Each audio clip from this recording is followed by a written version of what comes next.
Bismillahirrahmanirrahim. Assalamualaikum warahmatullahi wabarakatuh. Alhamdulillah, wassalatu wassalamu ala rasulillah wa ala alihi wa sahbihi wa man wala ba'd. Teman-teman, insyaallah hari ini kita teruskan menjawab pertanyaan-pertanyaan antum. Ustaz, apa perbedaan zakat, infak, dan sedekah? Sedekah itu nama umum bagi setiap amal-amal kebaikan. Amal soleh nama umumnya sedekah. Ya, dalam fikih kullu ma'rufin sedekah, setiap baik-baik yang baik-baik dipraktikkan sedekah. Ya, tidak harus kemudian menggunakan uang melulu, tidak.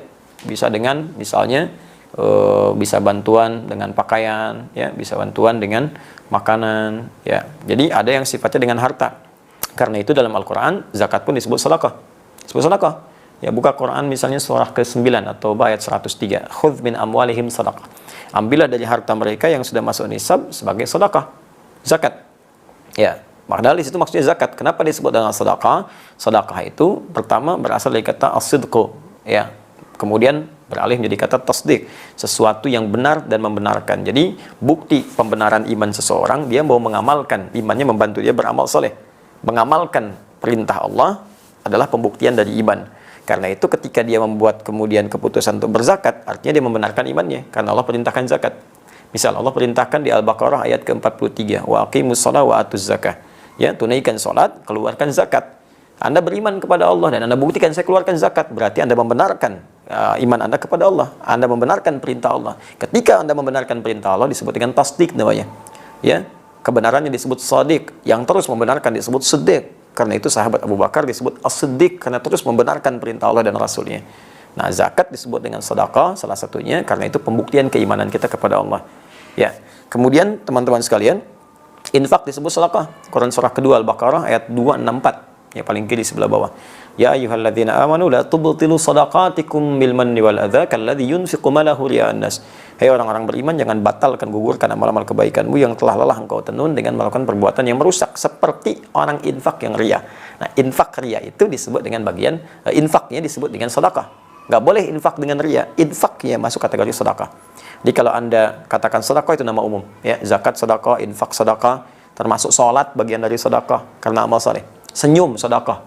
Ya, basmatuka fi wajhi akhika sedekah. Senyummu yang membahagiakan temanmu itu sedekah. Nah, kemudian kalau sudah zakat spesifik, zakat bentuknya kewajiban berupa harta yang harus dikeluarkan jika sudah memenuhi batasan dan syarat-syarat ketentuan tertentu.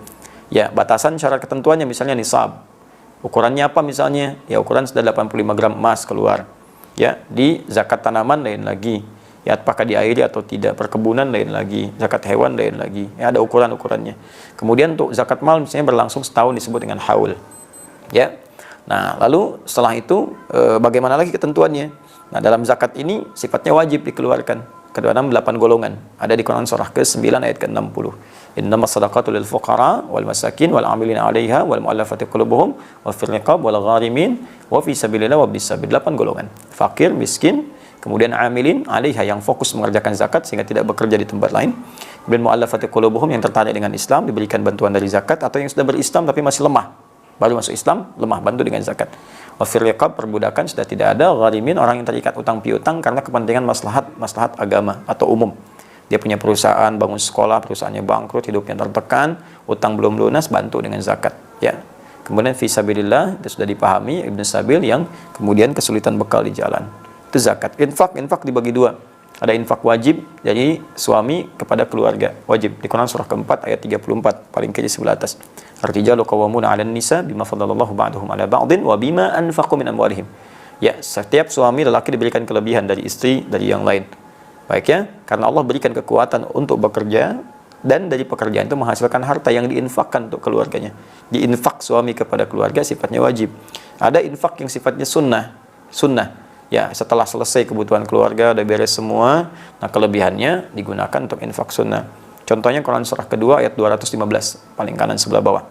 Ya, wa yas'alunaka madza yunfiqun, mereka bertanya tentang apa yang harus diinfakkan. Qul ma anfaqtum min khair. Kalau mau infak katakan Muhammad SAW, infakkan yang baik-baik.